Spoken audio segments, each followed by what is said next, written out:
Ambassador Kethral's hands shook as she activated the emergency transmission beacon. Her blue-scaled fingers trembled against the control panel, while explosions echoed through the corridors of her dying ship. The Zilani flagship times Serenity's dawn times was breaking apart around her, its elegant curves now twisted metal and sparking electronics. "This is Ambassador Kethral of the Zilani Republic," she spoke into the communicator, her voice barely steady. "We are under attack by the Vrkari swarm. Our fleet is destroyed. Our colonies are burning. If anyone receives this message, please." She paused, the word catching in her throat. The proud Zilani had never begged before. "Please help us." The transmission burst across space, carrying her desperate plea to every corner of the galaxy. Most species would receive it, shake their heads sadly, and move on. The Vrkari were too dangerous. Their bioships could adapt to any weapon. Their swarm tactics overwhelmed even the largest fleets. When the Vrkari decided to consume a species, extinction usually followed within months, but the message reached one species that most others preferred to forget existed. Captain Sarah Chen was enjoying her morning coffee when the alert came through. She set down her mug on the bridge of the UES, Time's defiant asterisk. A human dreadnought that looked like it had been built for war rather than exploration. Angular, brutal, and covered in weapon systems that made other species nervous. "Captain," called Lieutenant Rodriguez from the communications station. "We're receiving a distress call. It's being broadcast on all frequencies." Sarah walked over, her boots clicking on the metal deck. Everything about human ships seemed harsh to other species. Sharp edges, exposed machinery, and the constant background noise of powerful engines. Other races built ships like art pieces. Humans built them like weapons. "Play it," Sarah ordered. Ambassador Kethral's voice filled the bridge. The desperation was clear even through the universal translator. Sarah listened to the entire message twice before speaking. "Where's this coming from?" she asked. "The Zilani sector, Captain. About 2 weeks away at maximum jump." Sarah knew about the Zilani. Elegant, peaceful, advanced in arts and science. They'd been one of the first species to welcome humans to the galactic community 20 years ago. Most others had taken one look at Earth's environmental readings and declared it a death world. High gravity, dangerous weather, aggressive wildlife, frequent natural disasters. How anything intelligent could evolve there was beyond most alien understanding. The Zilani had been different. They'd been curious about human culture, eager to trade, willing to overlook the fact that humans came from a planet that would kill most other species within hours. "Sir," Lieutenant Martinez spoke up from the tactical station. "I'm reading similar distress calls from other Zilani colonies. The entire sector is under attack." Sarah stared at the tactical display showing the location of the Zilani Republic. A small cluster of peaceful worlds, now facing extinction. The rest of the galaxy would watch it happen. They always did when the Vrkari attacked. Too dangerous to intervene. Too costly to fight. Better to let one species die than risk many more. But humans had a different perspective on such things.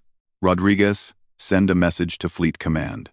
Tell them we need authorization to respond to the Zilani distress call." "Captain," Chief Engineer Thompson spoke from behind her. "Begging your pardon, but the Vrkari aren't like the pirates we usually handle. Their ships are alive. They adapt. They've wiped out 3 entire species in the last 50 years. Sarah turned to face her crew. These were good people, experienced officers. They'd followed her through battles with raiders and slavers across the Outer Rim. But this was different. This was the kind of fight that could cost them everything. "I know what the Vrkari are capable of," she said. "I also know what we are." The bridge fell silent. Every human on the crew understood what that meant.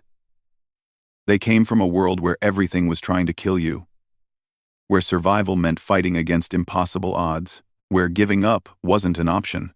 Admiral Harrison's response came through 6 hours later. Sarah read it twice before sharing it with her senior staff in the briefing room. "The Admiralty has authorized a response," she announced. "Task Force Mjolnir is being assembled. 3 dreadnoughts, 5 cruisers, and supporting vessels. We deploy in 18 hours. Commander Williams, her first officer, pulled up tactical data on the Vrakari. Their bioships are impressive, he admitted. Rapid adaptation, self-repair capabilities, coordinated swarm behavior. They've never been defeated in open battle. That's because no one's tried the right approach, Sarah replied. Most species think you need to match their adaptation with better technology. But adaptation has a weakness. She brought up Earth's ecosystem data on the main screen. Predator-prey relationships, evolutionary arms races, extinction events. On Earth, we learned that adaptation takes time. If you pressure a species faster than it can evolve, it dies out. The Vrakari have been successful because they've always fought enemies who tried to out-tech them. We're going to out-pressure them. Dr. Yamoto, the ship's xenobiologist, leaned forward. You want to use human military doctrine against a biological enemy? Shock and awe. Sarah confirmed. Overwhelming force applied faster than they can adapt. Make them react instead of act. Force them into a defensive posture and keep the pressure on until they break. The next 18 hours were controlled chaos. Ships arrived from across human space. The UES Times Defiant ***, Retribution ***, and Times Vengeance Times formed the heavy core of the fleet. Cruisers Times Steadfast ***, Relentless ***, Fury ***, Storm ***, and Times Thunder Times would provide mobile firepower. Destroyers, frigates, and support vessels brought the total force to 47 ships. Other species' fleets were things of beauty. Smooth curves, gleaming hulls, elegant designs that looked like they belonged in an art museum. The human fleet looked like it belonged in a nightmare. Every ship was built for one purpose: to destroy anything that threatened humanity or its allies. Ambassador Kethril received the response while hiding in the ruins of her homeworld's capital. The Vrakari bioships had landed 3 days ago, their organic hulls pulsing as they disgorged swarms of ground forces. Most of her people were dead or worse, converted into biomatter to feed the Vrakari growth machines. Ambassador, this is Captain Sarah Chen of the United Earth ship Times Defiant ***, the message said. We received your distress call. Task Force Mjolnir is en route to your position. Estimated arrival in 6 days. Hold on. Help is coming. Kethril stared at the message display. Humans were coming. The Death World species that most of the galaxy feared as much as they respected. Warriors from a planet where volcanoes, hurricanes, earthquakes, and predators made every day a battle for survival. She'd met humans before. They seemed so much like her own people.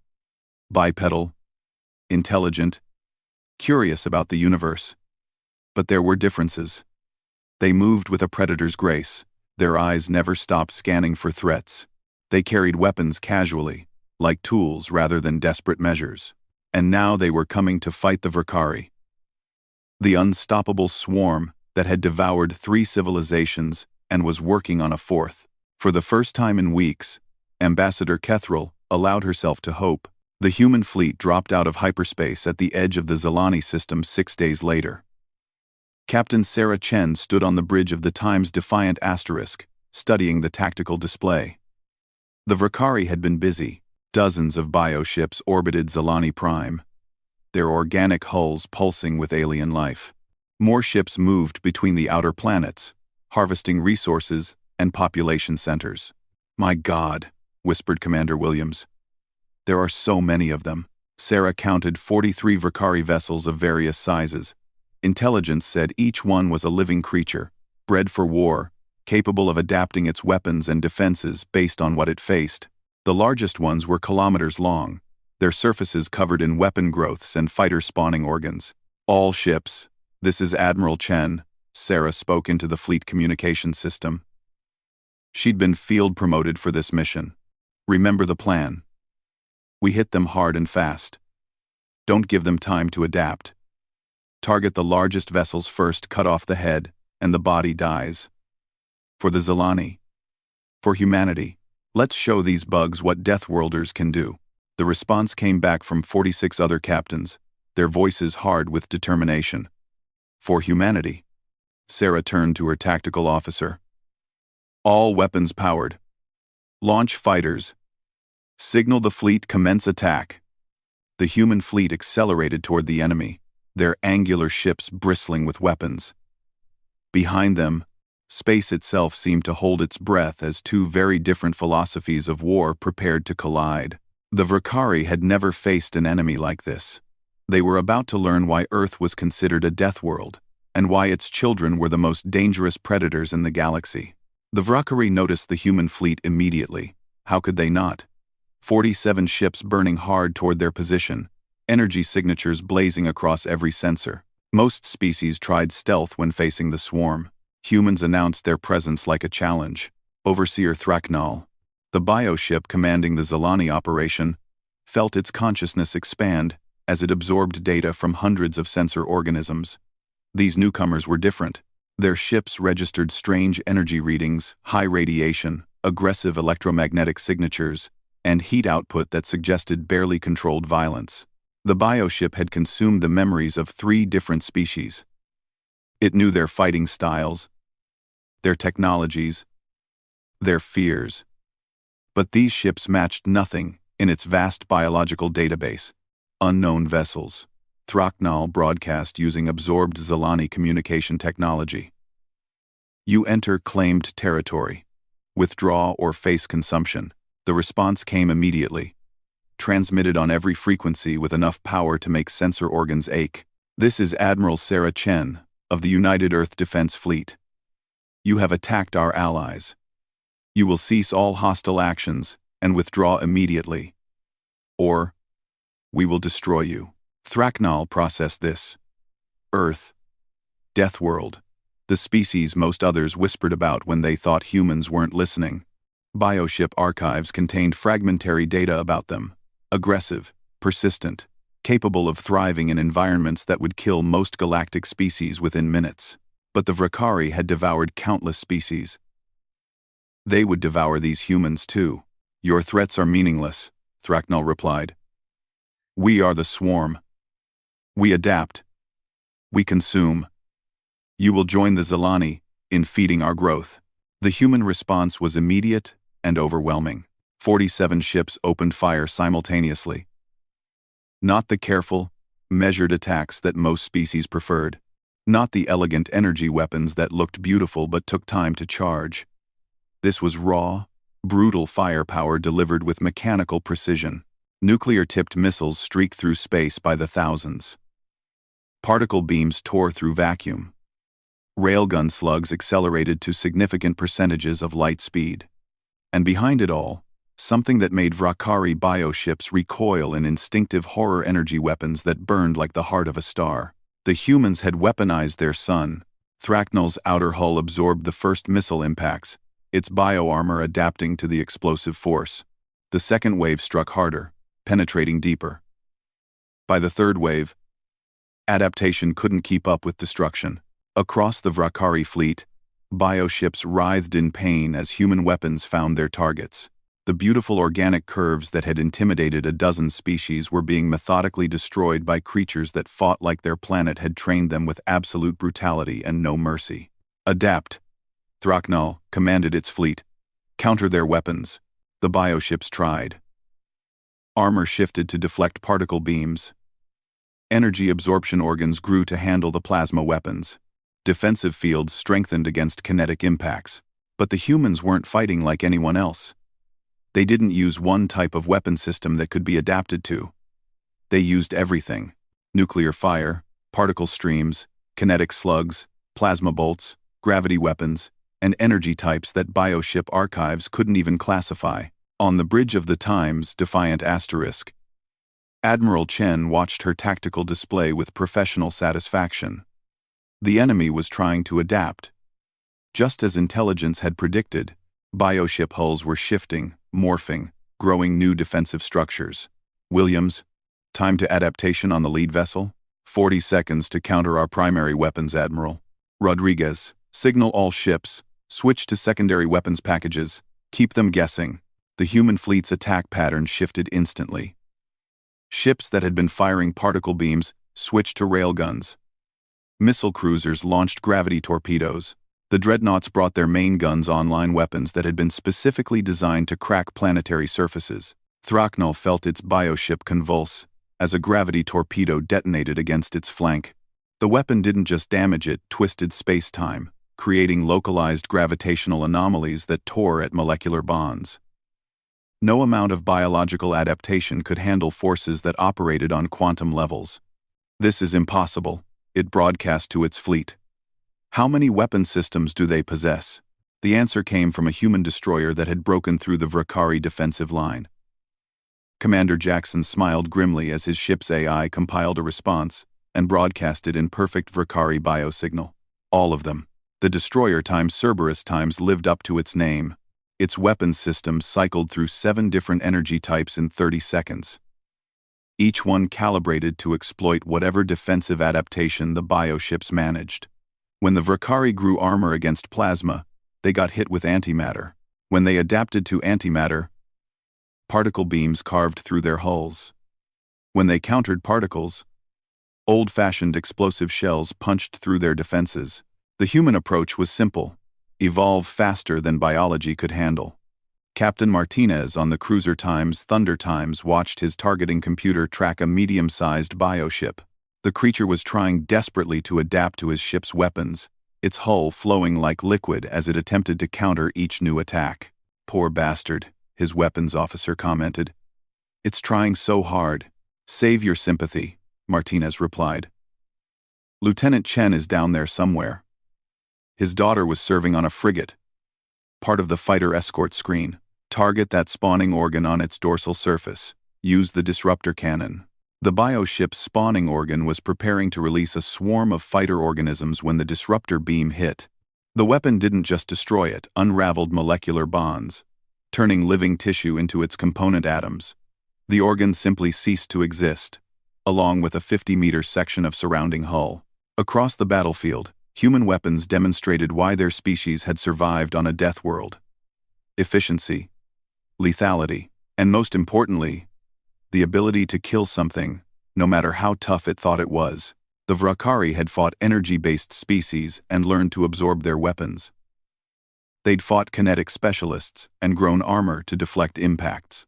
They'd faced biotech civilizations and developed counters to living weapons. They'd never fought a species that used all of these things simultaneously. Backed by an industrial base that had been forged in planetary conflict for millennia, Thraknal tried a different approach. Instead of meeting the humans in direct combat, it ordered its fleet to swarm tactics. Spread out. Attack from multiple vectors. Divide their fire. The humans adapted instantly. The fleet broke into combat groups, each one designed to handle multiple threats. The dreadnoughts formed anchor points, their massive firepower clearing space around them. The cruisers provided mobile fire support, their speed allowing them to engage targets of opportunity. Destroyers and frigates worked in wolf packs, coordinating attacks on individual bioships, and through it all, human fighters screamed through space like metal sharks. Fighter pilot Lieutenant Sarah Chen, no relation to the Admiral, despite the shared name, locked onto a Vrakari biofighter that was attempting to flank her squadron. The enemy craft was beautiful in its organic way, all flowing curves and adaptive bioweapons. Her fighter was a brutal wedge of metal and violence that looked like it had been designed by someone who'd given up on aesthetics entirely. Function over form, killing over looking pretty. "Fox 2, she called, launching a missile at close range. The biofighter tried to evade, its living systems attempting to outmaneuver human engineering. Human engineering won. The missile's AI was smarter than the biofighter's instincts. Its explosive warhead was more devastating than bioarmor could handle. And most importantly, it had been built by a species that had been fighting wars since they'd discovered fire. The biofighter died in a brief flash of light and expanding debris. "Scratch one bug," Lieutenant Chen reported, already turning toward her next target. The battle raged for 3 hours. By human standards, it was a relatively quick engagement. By galactic standards, it was lightning warfare that left most observers struggling to keep track of the action. The Vrakari tried everything. Swarm attacks that had overwhelmed entire fleets. Adaptive bioweapons that had consumed 3 civilizations. Regenerative tactics that had worn down enemy forces through attrition. Nothing worked. The humans fought like they'd learned warfare on the worst planet in the galaxy. Because they had. Every weapon was designed to overkill. Every tactic was built around the assumption that if something could go wrong, it would. Every strategy assumed the enemy was tougher, faster, and more dangerous than you were. When you spent your evolution fighting hurricanes, earthquakes, volcanoes, ice ages, asteroid impacts, and predators that thought you looked delicious, everything else seemed manageable. Throcknall watched its fleet die around it. Bioships that had taken decades to grow were being destroyed faster than its consciousness could process. These humans weren't just winning, they were demonstrating why their species was feared across the galaxy. All vessels, it broadcast desperately. Retreat to hyperspace. We cannot adapt fast enough, but retreat required time to prepare biodrives. Time the humans weren't giving them. Admiral Chen had anticipated this moment. All ships, execute Operation Sledgehammer. Don't let any of them escape. The human fleet's formation shifted one final time. Instead of maintaining combat distance, they accelerated directly toward the Vrakari vessels. At point-blank range, they opened fire with every weapon they possessed. The space around Zalani Prime turned into a hell of energy discharges, nuclear fire, and the screams of dying bioships. The Vrakari had never faced an enemy willing to accept casualties to ensure complete victory. The humans accepted those casualties because they understood something the bioships didn't. Sometimes mercy was cruelty, and the kindest thing you could do to a deadly enemy was to make sure they could never threaten anyone again. Thracknell died trying to understand how creatures from a single death world had become so efficient at warfare. The answer would have terrified it even more than the weapons that ended its existence. They'd learned from the greatest teacher in the universe. A planet that had spent 4 billion years trying to kill them, and had only made them stronger. When the shooting stopped, 47 human ships hung in space around Zalani Prime. Not one Vrakari vessel remained intact. Not one bioship had escaped to threaten another species. Admiral Chen looked at the tactical display showing the complete destruction of a force that had terrified the galaxy for decades. All ships, stand down from combat alert, she announced. Begin search and rescue operations for Zalani survivors. Today, we showed the galaxy what humans do when someone threatens our friends.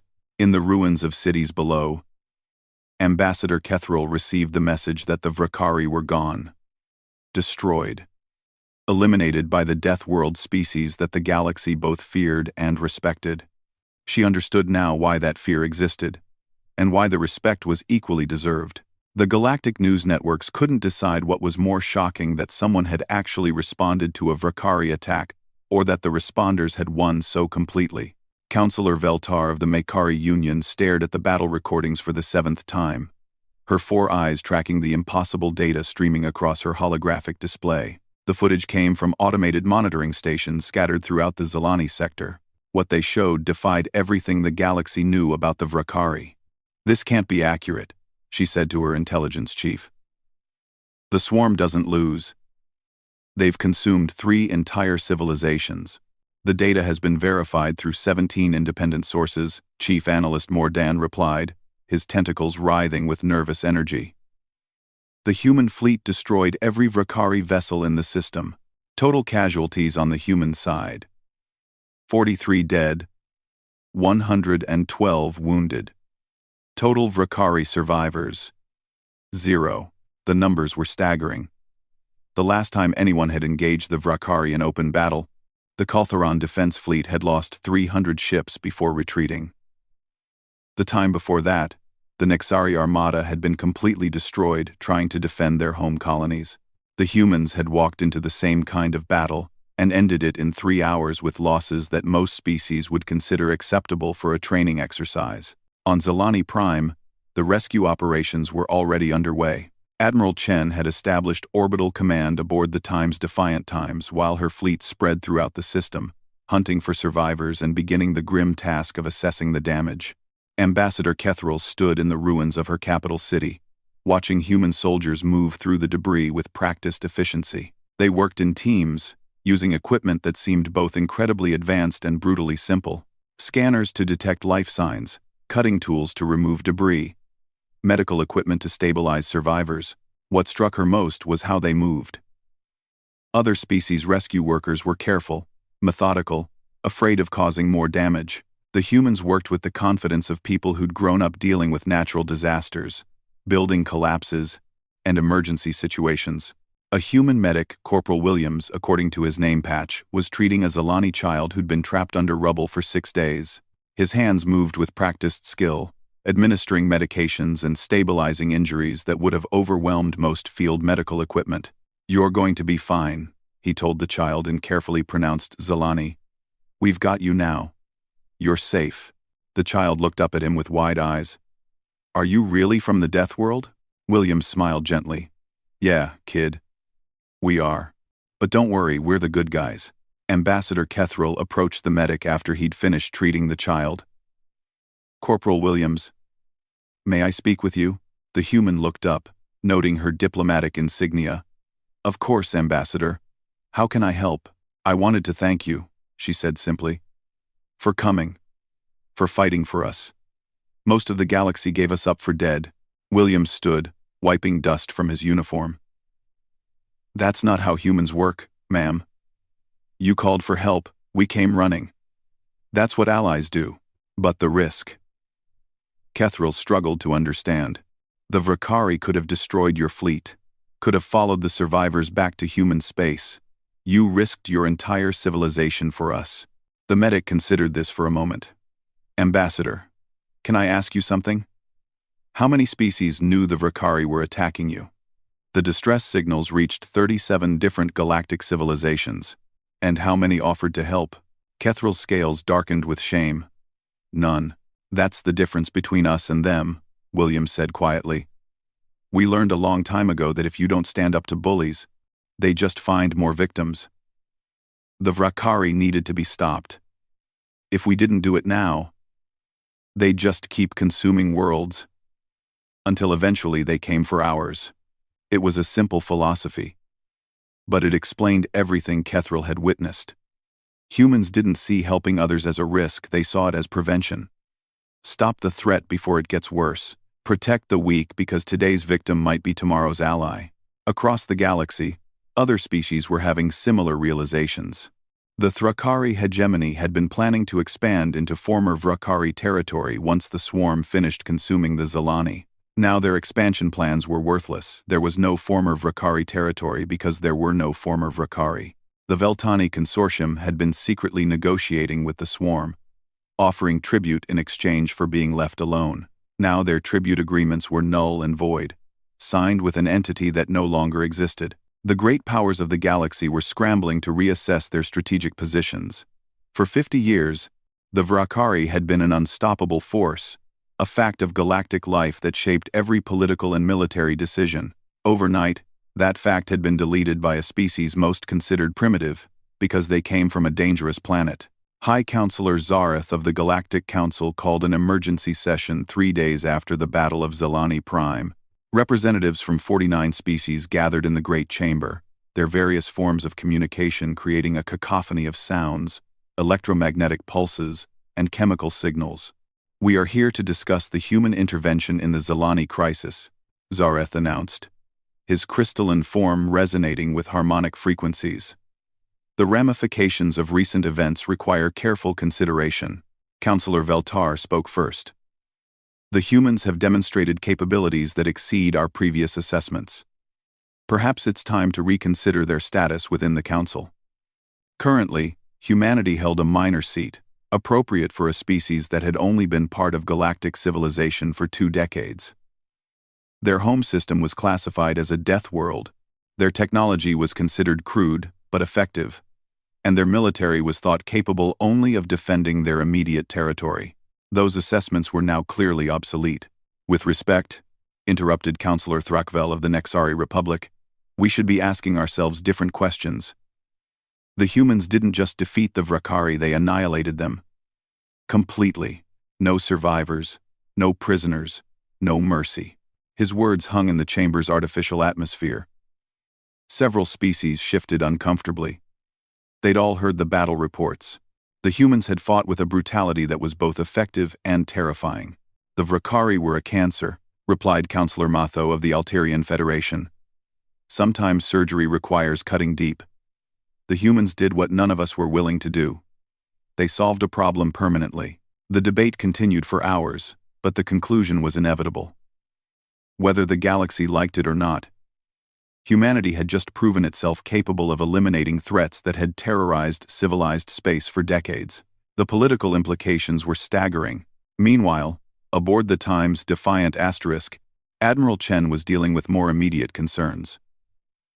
The rescue operations were going well, but the scope of Vrakari destruction was overwhelming. Entire cities had been consumed, their populations converted into biomatter to feed the swarm's growth. "Casualty estimates?" she asked her intelligence officer. 43 million Zelani confirmed dead or missing," Commander Brooks reported grimly. "That's about 60% of their total population. Another 15 million wounded or displaced." The numbers were staggering, but Chen had seen similar devastation before. Hurricane zones after major storms, earthquake regions after seismic events, asteroid impact sites. Earth had taught humanity how to deal with large-scale disasters. "What do they need?" she asked. "Everything. Food, medical supplies, temporary shelters, construction equipment, communication networks. Their entire infrastructure is gone." Chen nodded. "Send a message to Fleet Command. Request immediate deployment of the relief fleet. Full disaster response protocols." Within hours, ships were launching from human colonies across the Outer Rim. Not warships this time, but massive cargo vessels loaded with everything needed to rebuild a civilization: prefabricated housing units, portable hospitals, food processors, water purification systems, and thousands of engineers, doctors, and construction workers. The relief effort was organized with the same ruthless efficiency that had characterized the military response. Humans approached disaster recovery the way they approached everything else, with overwhelming force and absolute commitment. Ambassador Kethril watched the relief ships arrive with growing amazement. The humans hadn't just come to fight, they'd come to rebuild. The cargo vessels were massive, each one larger than most species' capital ships, their holds filled with enough supplies to support millions of people. "How do you have all this ready?" she asked Admiral Chen during a planning meeting aboard the Time's Defiant Asterisk. "Experience," Chen replied simply. "Earth throws natural disasters at us constantly. We've gotten very good at disaster response. The relief fleet is maintained specifically for situations like this. But the cost is manageable," Chen interrupted. "Look, Ambassador, we learned something important about galactic politics this week. When the shooting starts, most species run for cover and hope someone else handles the problem. That's fine, not everyone can be a warrior culture, but it means the ones who can fight have to be ready to step up." Kethril studied the human admiral. She was young for her position, probably chosen for this mission because of her tactical abilities rather than political connections, but her words carried the weight of absolute conviction. "You see yourselves as guardians," Kethril realized. "We see ourselves as survivors," Chen corrected. "And we've learned that sometimes survival means making sure the threats don't spread. The Vrakari were going to keep consuming civilizations until someone stopped them. Better to handle it now than wait until they were knocking on Earth's door." Over the following weeks, human relief efforts transformed Zelani Prime from a devastated wasteland into a functioning society. Temporary cities sprouted where the bioships had left only ruins. Hospitals treated the wounded with medical technology that impressed even the advanced Zelani physicians. Schools reopened in prefabricated buildings, teaching Zelani children alongside human instructors who'd volunteered for the relief mission. The cultural exchange was remarkable. Young Zelani learned about Earth's history, a planet that had tried to kill its inhabitants for billions of years, creating a species that simply refused to quit. Young humans learned about Zelani art and philosophy, gaining appreciation for beauty and contemplation. But it was the military lessons that had the greatest impact across the galaxy. Defense colleges on dozens of worlds began studying the Battle of Zelani Prime. The human approach to warfare was revolutionary not because of superior technology, But because of superior doctrine, they didn't try to match their enemies' strengths. They overwhelmed them with diversity. The Vrakari could adapt to energy weapons, so the humans used kinetic weapons. When the bioships adapted to kinetics, the humans switched to exotic physics. When they adapted to exotic physics, the humans went back to old-fashioned explosives. By the time the Vrakari figured out the pattern, they were already dead. It was warfare, as practiced by a species that had survived asteroid impacts, ice ages, supervolcanoes, and global extinction events. Redundancy, overkill, and the absolute refusal to rely on any single solution. 6 months after the battle, the Galactic Council officially elevated humanity to full member status. The vote was unanimous. Even species that disliked humans recognized that they needed allies who could handle threats like the Vrakari. Admiral Chen, now promoted to Fleet Admiral, attended the ceremony aboard the Council's great space station. She wore her dress uniform, its simple design looking almost primitive next to the elegant ceremonials of other species. The Council recognizes the United Earth Defense Fleet as a full member of galactic civilization, High Counselor Zareth announced, with all the rights and responsibilities that entails. After the ceremony, Ambassador Kethril approached Chen at the reception. The Zalani diplomat looked healthier now, her scales bright with renewed hope. "I wanted to thank you again," Kethril said. "For everything. Not just the battle, but the rebuilding. My people won't forget."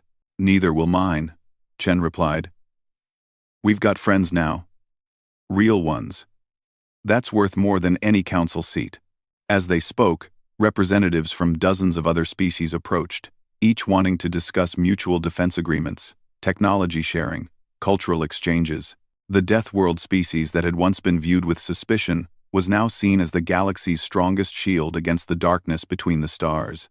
Chen smiled as she fielded requests and proposals. Humanity had gained something more valuable than political status. They'd gained the trust that came from standing up when no one else would. And across the galaxy, in the deep spaces where other horrors might be lurking, the message was clear. Earth's children were watching, and if you threatened their friends, you'd learn why their home planet was called a death world. Not because it killed everything that tried to live there, because it created something that nothing could kill.